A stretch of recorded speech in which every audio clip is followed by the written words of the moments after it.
Leo nakuleta sehemu 5 hatari zaidi duniani, mahali ambapo kifo ni karibu kuliko maisha. Sekunde chache tu za uzembe na hadithi yako inaishia hapo hapo. Yaani hata majeshi yanaogopa, maana sheria za kawaida hazifanyi kazi. Hatua moja tu mbaya inaweza kuwa ya mwisho kuliko unavyodhani. Usitoki na ungana nami hadi mwisho, maana ukifika huko ni hatari tupu, wala hakuna bahati.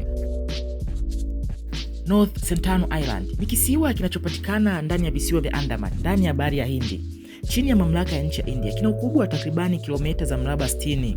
Kwa maelfu ya miaka, kisiwa hiki kimeendelea kubaki kimejitenga kabisa na ulimwengu wa nje.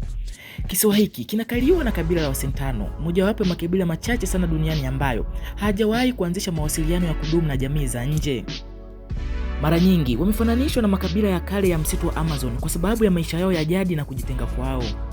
Watafiti na wanasayansi wanaamini kuwa Wasentano wameishi katika kisiwa hiki kwa kipindi cha kati ya miaka 30,000 hadi 60,000. Idadi yao inakadiriwa kuwa kati ya watu 50 hadi 400, ingawa hakuna takwimu rasmi kutokana na ukosefu wa mawasiliano ya moja kwa moja. Kwa karne nyingi, Wasentano wamekuwa wakipinga vikali kuingiliwa au kutembelewa na watu kutoka nje. Katika karne ya 19 hadi 20, Waingereza walijaribu kufika kisiwani, lakini walikumbana na upinzani mkali uliosababisha vifo. Mwaka 1974, timu ya kutengeneza filamu ilivamiwa na kushambuliwa kwa mishale.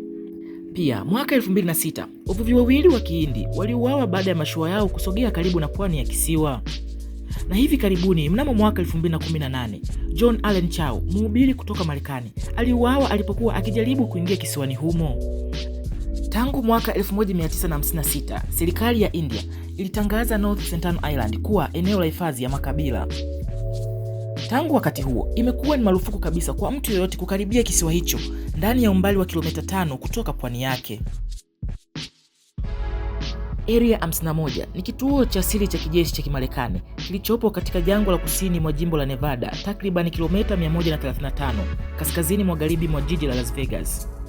Kituo hiki kilianzishwa mwaka 1955 na shirika la ujasusi la Kimarekani CIA kwa lengo la kufanya majaribio ya siri ya ndege za kivita na teknolojia mpya za kijeshi. Eneo hili linajulikana rasmi kama Groom Lake au Homey Airport, lakini jina la Area 51 ndilo lililoenea sana duniani.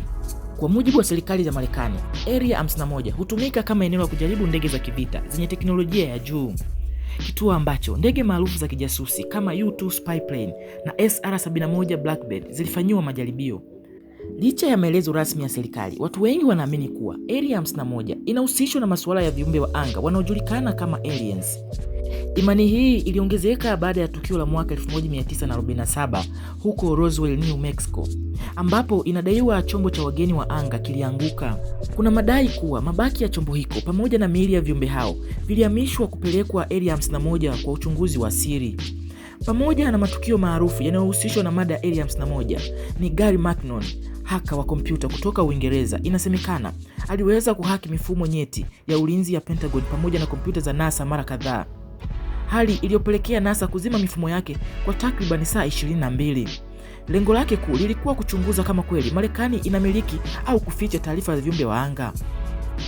Lakini sasa, kabla ya kutoa taarifa zozote kwa umma, McNaughton alikamatwa mwaka 2002 na baadaye kufungwa gerezani nchini Uingereza, licha ya Marekani kuonyesha nia ya kumchukua na kumfikisha mahakamani huko.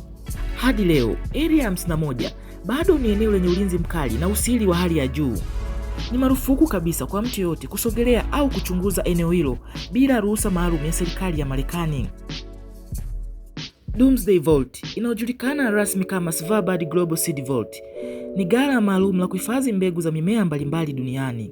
Ghala hili linapatikana katika kisiwa cha Spitsbergen nchini Norway, karibu na mji wa Longyearbyen.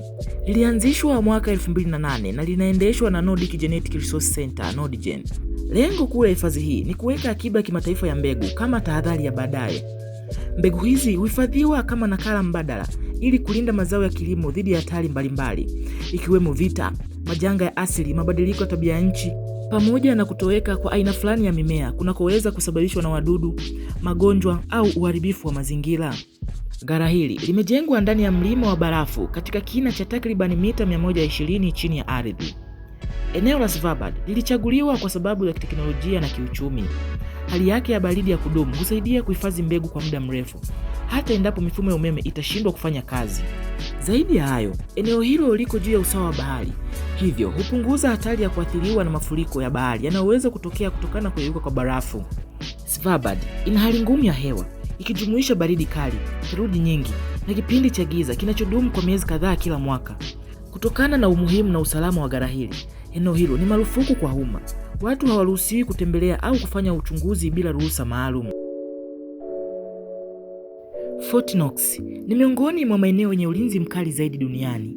Lipo katika jimbo la Kentucky nchini Marekani, na ndani yake kuna gara maalum linalojulikana kama United States Bullion Depository, ambalo hutunza sehemu kubwa ya akiba ya dhahabu ya taifa hilo. Gara hili lilijengwa mwaka 1936 wakati wa utawala wa Rais Franklin D. Roosevelt.